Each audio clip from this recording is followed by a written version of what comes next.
For most of his life now, Shigaraki Tomura has been on the path to become a villain, if not one of the greatest villains, to surpass the man who saved him, All For One. Shigaraki had a troubled past where he was left alone on the streets and nobody came to save him until All For One showed up, where All For One gave the young, still impressionable Tomura that it was society's fault that he ended up like this because everyone expected a hero would eventually come to his aid, but that never happened. And I feel like a core reason that Shigaraki was never saved is because Nana told All Might and Gran Torino to never come in contact with her son, aka Shigaraki's father, since her husband was killed in action and she didn't want her son to be exposed to the hero world, hence why All Might didn't know of Shigaraki's existence and couldn't save him when he was younger. But what if Nana had decided to keep her son and eventually Shigaraki was given the one-for-all quirk from his grandmother, or rather his dad, instead of All Might? Now granted, the scenario is a little tricky because it's never really specified when Nana sent her son into foster care, like if she gave him away before she decided to give one-for-all to All Might or after. We know that she did know who All Might was when she gave her child away because she had to let him know not to get into contact with the kid no matter what happened to her, but was he given one-for-all yet? We don't really know. Because of this, things may seem a little bit convoluted at times when I try to explain certain outcomes, so I apologize in advance if things come off as such. So for Shigaraki to actually obtain one-for-all, of course, I have to go back to when Nana's husband was killed. He was presumably a hero as well, since his death was the reasoning she wanted her son isolated from the hero world. Of course, in this new scenario, she would want to keep her son even after her husband died, or maybe her husband never even died in the first place, so she wouldn't have to worry about giving her son away. Of course, it is possible that her husband could be never killed in the first place, and she wouldn't have to worry about giving her son away and worry about having him exposed to the hero world. But I guess it doesn't really matter, like, either way, she'd still be keeping her son in these scenarios. But I guess for the sake of keeping it one big happy family, I guess her husband could stay alive. Why not? Just keep him alive, dude. Fuck it. That's so fucked up. Since she decided to keep her son, she'd have faith in her son to fulfill the destiny of One for All instead of All Might. All Might, of course, being worthy still, he wouldn't obtain it because it's her own son and she'd be quicker to trust him with the power. Now, I do want to say this before I delve further. It is said that Nana did have a quirk already before she was given One for All. Whether or not One for All cancels out the original quirk they have, or if they keep both quirks, is unknown, so her son doesn't necessarily need to be quirkless like All Might was, to obtain One for All. It is possible that her son may have had a quirk similar to Shigaraki's decay too, since quirks are inherited from parents genetically. So now we have Nana's son filling All Might's shoes and becoming his mother's disciple with training One for All and making it his own. He would be exposed to the hero world for a bit and sadly either see or hear about his mother being killed by All for One in battle. I do of course think Nana would still fight All for One in this scenario, since the whole point of One for All in it existing and passing on to these new generations is so it can defeat All for One and, vanquish it completely. But, nobody's ever been able to do it, and that's why it just keeps getting passed on. And since All Might was present when Nana was fighting All for One when he was 18, if her son is just taking All Might's place and going through similar events, it's likely he would have been on the battlefield and taken away by Gran Torino as well,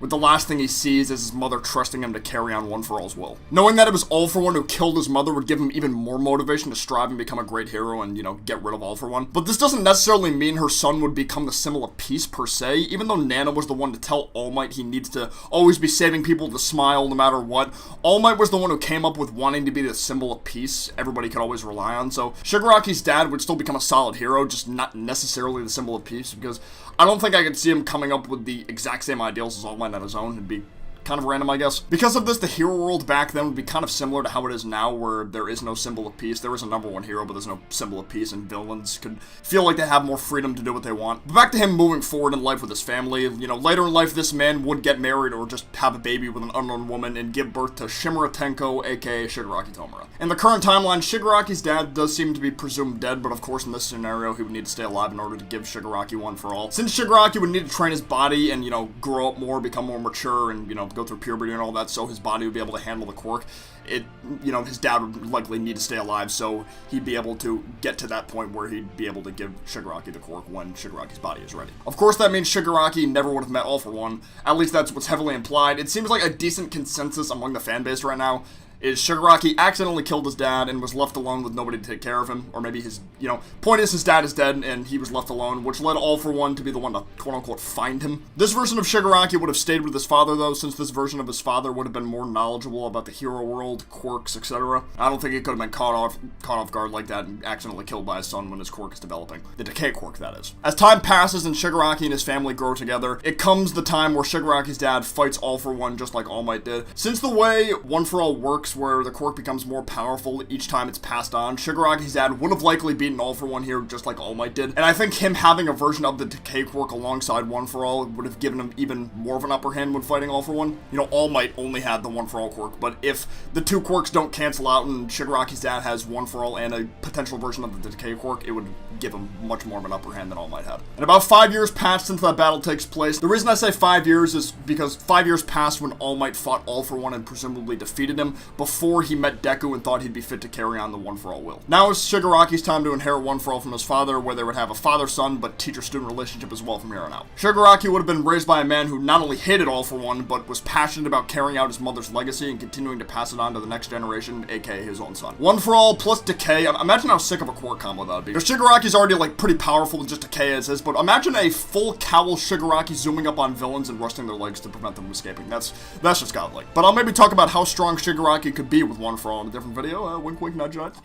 And as for how Shigaraki would have changed when it came to the personality traits he has, I don't think he would have still had those childish, like, outbursts anymore, like he starts, you know, scratching his neck and stuff when he ever gets mad. The reason he would do that in the first place was he was just so angry with the world and how the world works, so that's how he'd let out his frustrations when things didn't go his way. Whereas in this scenario, where his father is the other One For All user and knows how this hero society works and is raising Shigaraki to be a hero, Shigaraki wouldn't obviously be as mad. I do think he'd still be just as smart and developing in a similar way, just like when he was a villain. Since one of the main prefaces of Shigaraki's character is he's developing alongside Deku just on the other side of the coin. And like I mentioned before, Shigaraki meeting All For One is what got him acting so crazy and hateful towards the hero world. I feel like young Shigaraki at the time did still have faith the hero would save him until All For One showed up filling his young head with crap about heroes being the issue, and that's why he wasn't saved. But I do think when Shigaraki hears more about All For One from his father in this reality, this will lead him to want to become the symbol of peace. He'll develop the idea on his own to vanquish All For One since, you know, he hears what All For One did to so many of these generations. Will All For One have another apprentice instead of Shigaraki? Who knows? The main reason All For One targeted Shigaraki in the first place was because not only was he related to Nana,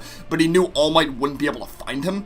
With no more reason to find an apprentice that's connected to Nana, All For One would just have to, you know, pick some random-ass kid if he still wanted to carry on his symbol of evil. And that kid obviously wouldn't be as impactful as Shigaraki. Of course, that's just how I think things could pan out. Let me know in the comments down below if you have any ideas on how these events could have transpired differently if the end goal was still Shigaraki receiving One For All. But I think that's going to be it for this video, though. Thank you guys so much for watching. Please be sure to leave a like down below if you enjoyed, and if you're new to the channel, subscribe. And I will see you guys next time. Peace out, take care, bye-bye.